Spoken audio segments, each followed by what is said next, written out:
দর্শক, এই মুহূর্তে আমি অবস্থান করছি নারায়ণগঞ্জ শহরের ৫ নম্বর ঘাট এলাকায় এবং দেখতে পাচ্ছেন নারায়ণগঞ্জ শহর এবং বন্দরবাসীর যে দীর্ঘদিনের যে প্রত্যাশা ছিল কদম রসুল সেতু নির্মাণের, সেই নির্মাণের যে টেস্ট পাইলিং সেটি ইতিমধ্যে আজকে সকাল থেকে শুরু হয়েছে। যা আমার পিছনে আপনারা দেখতে পাচ্ছেন, এই শীতলক্ষা এই সেতুটি, কদম রসুল সেতুটি বন্দরবাসীর দীর্ঘদিনের প্রত্যাশা ছিল।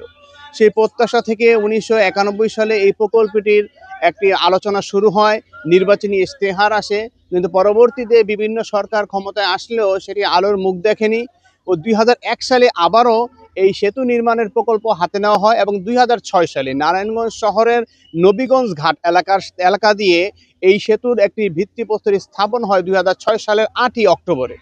কিন্তু পরবর্তীতে 111-এর সরকার আসলে সেই সেতুটি আর আলোর মুখ দেখেনি। ২০০৯ সালে আবারও বন্দরের সাথে নারায়ণগঞ্জের যোগাযোগের একটি সেতু তৈরি হয়, কিন্তু সেটি ছিল বন্দরের মদনগঞ্জ এলাকা এবং নারায়ণগঞ্জ শহর থেকে একটু দূরের এলাকা কয়লাঘাট এলাকা দিয়ে সেই সেতুটি নির্মাণ হয় এবং মূলত ওই সেতুটি বন্দরবাসীর যে আকাঙ্ক্ষা, সেই আকাঙ্ক্ষাটি পূরণ করতে পারেনি।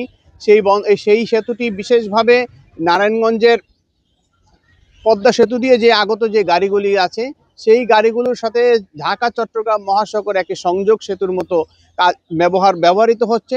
কিন্তু বসুন্ধরা টিস্যু অশুদ্ধতার বিরুদ্ধে এক বিন্দুও ছাড় নয়।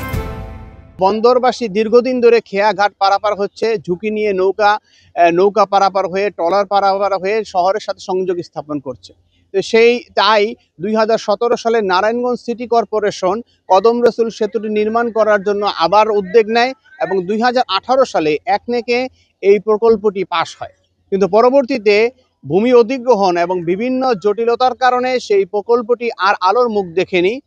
চলতি বছর ২০২৫ সালের ১৩ই জুলাই একটি কার্যাদেশ পাশ হয় এবং সেই কার্যাদেশ পাশ হওয়ার পর থেকেই সাইট ক্লিয়ারিংয়ের কাজ চলছে এবং আমাদের এলজিআরডির যে প্রধান প্রকৌশলী আহসানুজ্জামান, তিনি গতকাল ২ ডিসেম্বর আমাদেরকে জানিয়েছিলেন যে ৩ ডিসেম্বর থেকে টেস্ট পাইলিং শুরু হবে এবং তা ইতিমধ্যে আমরা দেখতে পাচ্ছি তা শুরু হয়েছে এবং এই টেস্ট পাইলিংটি যদি সফল হয় তা আশা করা যাচ্ছে আগামী ১০ থেকে ১৫ দিনের মধ্যে মূল সেতুর পাইলিংগুলি শুরু হয়ে যাবে এবং এই যে ৪০০ কোটি টাকার প্রকল্প, এই প্রকল্পটি বাস্তবায়ন হলে শহরবাসী এবং বন্দরবাসী যারা কর্মমুখী মানুষ আছে তাদের যোগাযোগের অনেক সুবিধা হবে।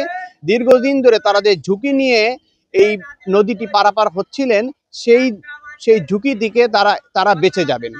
যে এটাই ছিল আমার পক্ষ থেকে এই শীতলক্ষার কদম রসুল সেতু নিয়ে আপডেট। পরবর্তীতে আরও আপনাদের সাথে যুক্ত হব।